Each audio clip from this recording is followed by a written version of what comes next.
नमस्कार मंडळी, तर स्वागत आहे तुमचं नमिताज लाईफस्टाईलमध्ये। आणि आजची आपली रेसिपी आहे मासवडी, ते पण माझ्या खास व्यक्तीकडून म्हणजे माझ्या मावशीकडून। तर माझ्या मावशी आहे ना पहिल्यापासून खूप छान स्वयंपाक बनवतात। आमच्या घरात सगळ्यांनाच त्यांच्या हाताचा स्वयंपाक खूप आवडतो आणि खास करून आहे ना बिर्याणी, मटणाची भाजी, मासवडी जेव्हा पण त्यांच्या घरी येतात किंवा त्यांच्या घरी कोण पाहुणे गेले की त्या सगळ्यांची डिमांड एकच असते की मासवडी। तर म्हटलं आज ती तुमच्याबरोबर मी शेअर करावी। प्रत्येकाची जी रेसिपी म्हणजे मासवडी बनवण्याची पद्धत असते ती थोडीशी वेगळी असते, तर त्यांची पण पद्धत थोडी वेगळी आहे। आणि ना रस्सा जो असतो आपण त्याच्याबरोबर खाण्यासाठी बनवतो, तर ते सुद्धा आहे ना काहींची पद्धत वेगळी आहे, आमची पद्धत थोडीशी वेगळी आहे, तर ती पण मी तुमच्याबरोबर शेअर करणार आहे। तर चला, काही जे सामान लागतं ते त्याची मी तयारी आधी करून घेतलेली आहे आणि आता मी तुम्हाला दाखवते स्टेप बाय स्टेप की कसं करायचं आहे। आणि आपण त्यांना पण आता बोलूया आणि आपण रेसिपीला सुरुवात करूया। तर या आहेत माझ्या मावशी। तर मावशी, तुम्ही काय काय सामान घेतलेलं आहे? खोबरं, शेंगदाणं, लसूण, तीळ, खसखस, लवंग, दालचिनी, इलायची, मिरची आणि हे चण्याचे पीठ। चण्याचं पीठ बाहेरचं आहे, आम्ही बाहेरचं आणलं, घरातलं करायला ना आता चांगलं लागतं, ते बाहेरचं आणलंय, घरात नाही आहे म्हणून। हा, शक्यतो हे पीठ आहे ना घरच्या डाळीचं असेल तर मासवडी अजून चविष्ट होते। माझ्याकडे नाहीये त्याच्यामुळे आता आम्ही सध्या हे विकत आणलेलं आहे। तर चला, आता आपण सर्वात आधी शेंगदाणे भाजून घ्यायचे ना। तर शेंगदाणे ना छान खरपूस भाजून घेऊ। हे बघा, इथे आहे ना शेंगदाणे आपण आता चांगले भाजून घ्यायचे। जेवढे शेंगदाणे आपण खरपूस भाजून घेऊ ना तेवढीच आपली वडी एकदम चविष्ट होते। त्याच्यामुळे भाजताना आहे ना शेंगदाणे चांगले बारीक गॅसवरती छान भाजून घ्यायचे। हे बघा, इथे शेंगदाणे एकदम चांगले खरपूस भाजून घेतलेले आहेत। तर आता इथे लगेच आहे ना 1.5 चमचा सफेद तीळ चांगले गवळे गवळे भाजून घ्यायचे आहेत। भाजून झाले की लगेच एका प्लेटमध्ये ना ते काढून घ्यायचे आहेत। आणि लगेच आपल्याला 1 चमचा इथे खसखस सुद्धा आहे ना हलकी भाजून लगेच काढून घ्यायची आहे। आणि लगेच आहे ना इथे खोबरंसुद्धा खिसलेलं सुकं खोबरं भाजून घ्यायचं आहे। इथे जास्त भाजायचं नाही, थोडंसंच भाजायचं आहे। आणि इथे ना मावशी लगेच इथे शेंगदाण्याचे साल काढून घेत आहेत।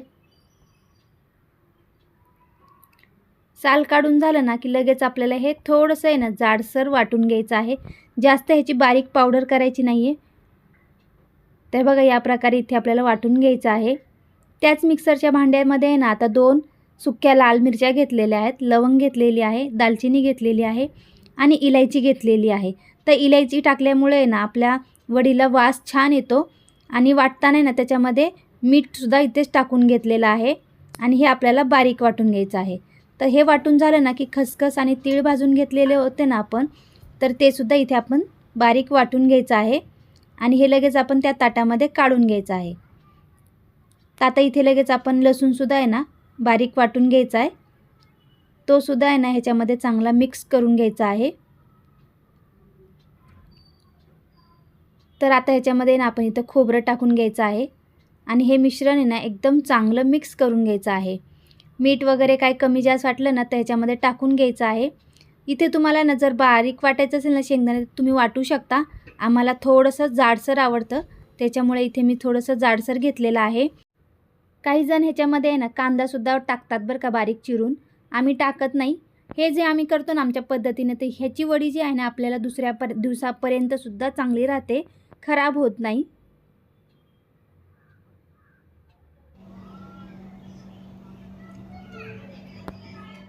तर इथे आता सारण मावशीने तयार करून घेतलेलं आहे। तर इथे मी टेस्ट करते थोडंसं मीठ कसं आहे।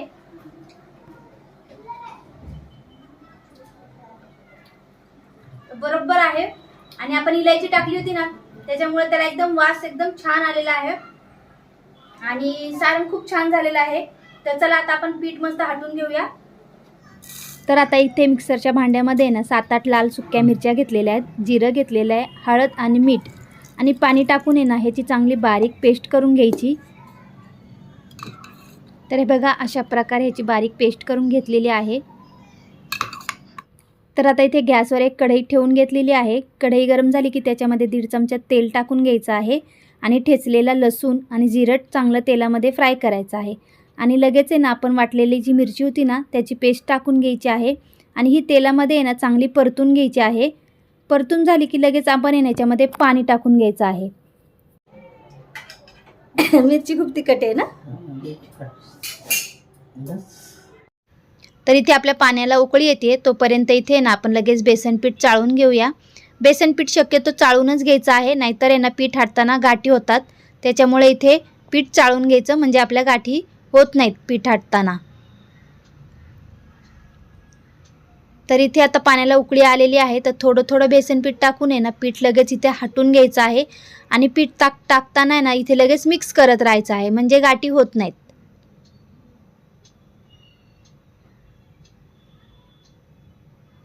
तर इथे आहे ना चमच्याने मावशी चांगलं त्याला मॅश करून घेत आहेत.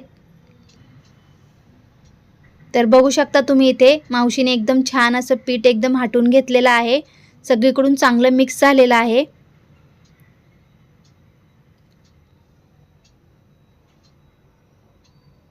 तर पीठ हटायला आहे ना भरपूर अशी मेहनत लागते बरं का, कारण पीठ नाही चांगलं आपण हटलं ना तर आपली वडी कुठेतरी तुकडा पडतो त्याचा, आणि गाठी पण झाल्या ना तर वडी व्यवस्थित होत नाही. त्याच्यामुळे शक्यतो पीठ हटताना आहे ना एकदम त्याला असं दाबून दाबून हटून घ्यायचं, मिक्स करून घ्यायचं आहे. आणि इथे झाकण ठेवून आहे ना आता 1-2 मिनटं चांगली वाफ काढून घ्यायची आहे, कारण आपल्याला इथे पीठ आहे ना एकदम चांगलं शिजवायचं आहे. हे बघा आता लगेच इथे झाकण काढून परत एकदा मिक्स करून घ्यायचं आहे, नाहीतर खाली आहे ना लागण्याची शक्यता असते, करपण्याची. तर आता इथे परत 1-2 वेळेस आहे ना आपल्याला वाफ काढून घ्यायची आहे झाकण ठेवून. तर इथे आहे ना पिठाला असा हात लावून बघायचं, जर आपल्या हाताला पीठ चिटकत असेल ना त्याचा अर्थ ते कच्चं आहे, त्याला अजून शिजून द्यायचं आहे. तर इथे परत एकदा आहे ना झाकण ठेवून चांगलं शिजून घ्यायचं आहे. तर इथे ना आता मी सुद्धा मिक्स करते आहे, कारण त्यांना आता थोडंसं हातामुळे होत नाही. तर इथे आपलं पीठ आहे ना चांगलं शिजलेलं आहे. तर आता इथे काय करायचं, एक सुती कपडा घ्यायचा, त्याला ओलं करून घ्यायचं आणि त्याच्यावरती आहे ना थोडंसं पीठ घ्यायचं आणि आहे ना पीठ चांगलं असं हाताने आहे ना सगळीकडून एकसारखं पसरून घ्यायचं. थोडंसं गरम असल्यामुळे हाताला भाजतं बरं का, तर थोडंसं पाण्याचा हात तुम्ही लावू शकता. आणि लगेच आहे ना सगळीकडून पसरवलं ना की त्याच्यावरती आपण केलेलं सारण आहे ना ते सगळीकडून एकसारखं त्याच्यावर पसरून घ्यायचं आणि त्याला आहे ना चांगलं दाबून दाबून असं थोडंसं सगळीकडून एकसारखं पसरून घ्यायचं आहे.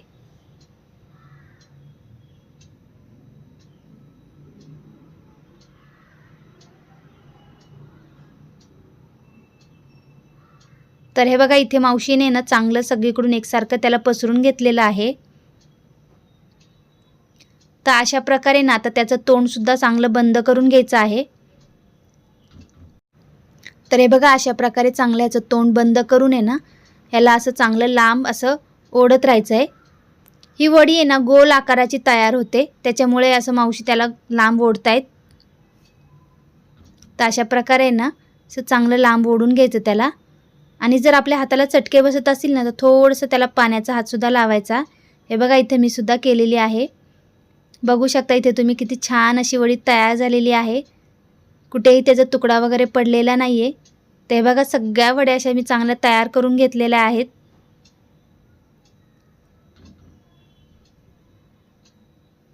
तर आता इथे आपण ज्या कढईमध्ये पीठ हाटलं होतं ना तर त्याच्यामध्ये इथे मी 1 ग्लास पाणी टाकून आहे ना ह्याला भिजत ठेवलेलं आहे, कारण आपल्याला ह्याचाच रस्सा तयार करायचा आहे. ह्याचा रस्सा तयार केल्यामुळे ना रश्श्याला आपल्या एक खूप छान चव येते आणि हे सुद्धा वायाला जात नाही. तर तुम्ही असाच रस्सा तयार करता का? आम्ही तर नेहमी आहे ना वडी केली की असाच रस्सा तयार करतो. तर आता इथे मी रस्सा तयार करण्यासाठी आहे ना एक मोठा कांदा चिरून घेतलेला आहे उभा, तर त्याला आहे ना तव्यावर मी चांगलं भाजून घेते. आता कांदा भाजत आला ना की त्याच्यामध्ये खिसलेलं सुकं खोबरं पण टाकून आहे ना चांगलं भाजून घ्यायचं आहे. मसाला जेवढा आपण चांगला भाजू ना तेवढाच आपला रस्सा चविष्ट होतो आणि त्याचा रंगसुद्धा छान येतो.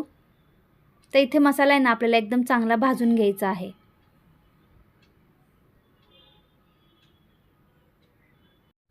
तर आता इथे आपला मसाला चांगला थंड झालेला आहे, तर त्याला मी एका मिक्सरच्या भांड्यामध्ये टाकून अद्रक टाकलेलं आहे, लसूण टाकलेलं आहे आणि कोथिंबीर आणि थोडंसं पाणी टाकून आहे ना ह्याला चांगलं बारीक वाटून घ्यायचं आहे. तर आता इथे एका टोपामध्ये आहे ना 1 चमचा तेल गरम करून आहे ना त्याच्यामध्ये ठेचलेलं लसूण, कढीपत्ता चांगला तडतड होऊन द्यायचा आणि लगेच इथे आपला घरगुती मसाला इथे टाकून घ्यायचा आहे. मसाला चांगला भाजून ह्याच्यामध्ये घ्यायचा आपल्याला तेलामध्ये. मसाला भाजत आला ना की लगेच आता इथे आपण वाटलेलं वाटण आहे ना ते सुद्धा टाकून मसाला चांगला तेल सुटेपर्यंत इथे आपण परतून घ्यायचा आहे. तेल सुटेपर्यंत आपण जर मसाला भाजला ना तर आपल्या रश्याला तरी छान येते. त्याच्यामुळे शक्यतो आपण आहे ना चांगला ह्याच्यामध्ये मसाला भाजून घ्यायचा आहे. मसाला भाजत आलेला आहे. आता लगेच ह्याच्यामध्ये ना आपण कढईमध्ये जे आपण 1 ग्लास पाणी टाकलं होतं ना तर ते ह्याच्यामध्ये टाकून घ्यायचं आहे. जेवढा तुम्हाला रस्सा पाहिजे ना तेवढं तुम्ही ह्याच्यामध्ये पाणी टाकून घ्यायचं आहे आणि त्याच्यामध्ये ना चवीनुसार मीठसुद्धा टाकून घ्यायचं आहे आणि एकदा चांगलं मिक्स करून घ्यायचं आहे.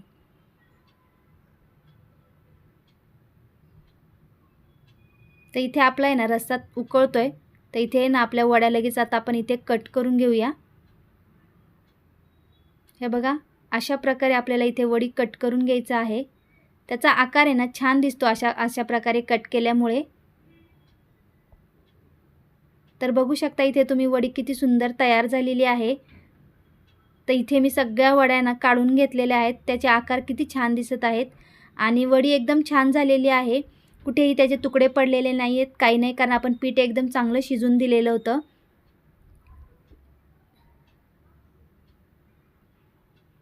तर बघू शकता इथे तुम्ही वडीमध्ये सारण किती छान भरलेलं आहे आणि ही वडी एकदम गोल झालेली आहे. याच्यामध्ये सारणसुद्धा आम्ही भरपूर भरलेलं आहे, कारण वडीमध्ये ना जर सारण जास्त असेल तरच खाण्याला मजा येते. तर इथे आपला रस्सा तयार झालेला आहे. त्याच्यावर मस्त अशी फ्रेश कोथिंबीर टाकून घ्यायची. तर आता इथे लगेच आहे ना वड्यासुद्धा भाजून घेणार आहे. इथे मी एका पॅनमध्ये आहे ना तेल टाकून इथे वड्या भाजून घेते. शक्यतो आहे ना वड्या कोणी भाजत नाहीत बरं का, पण आम्ही नेहमी आहे ना अशा वड्या भाजूनच घेतो. म्हणजे तेलामध्ये थोडंसं फ्राय करायचं म्हणजे अजून छान चव येते. भरपूर लोक आहे ना अशा कच्च्याच वड्या खातात बरं का. तुम्ही अशा जर भाजून खाल्ल्या नसतील ना तर नक्की एकदा भाजून खावा अशा तेलामध्ये फ्राय करून. खूप छान लागतात. बारीक गॅसवरती आहे ना ह्याला चांगलं थोडंसं असं कडक करून घ्यायचं म्हणजे छान चव येते. आणि आता आहे ना ह्याला लगेच आपण पलटी करून सुद्धा दुसरी बाजूसुद्धा चांगली याची अशी फ्राय करून घ्यायची आहे.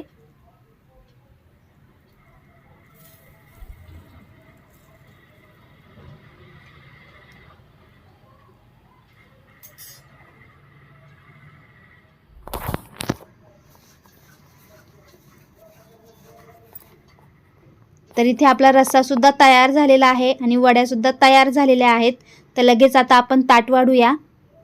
तर बघू शकता इथं तुम्ही वड्या किती सुंदर झालेल्या आहेत आणि रस्सासुद्धा खूप छान झालेला आहे. त्याच्याबरोबर खायला आहे ना इथे ज्वारीची भाकरीसुद्धा केली होती मी.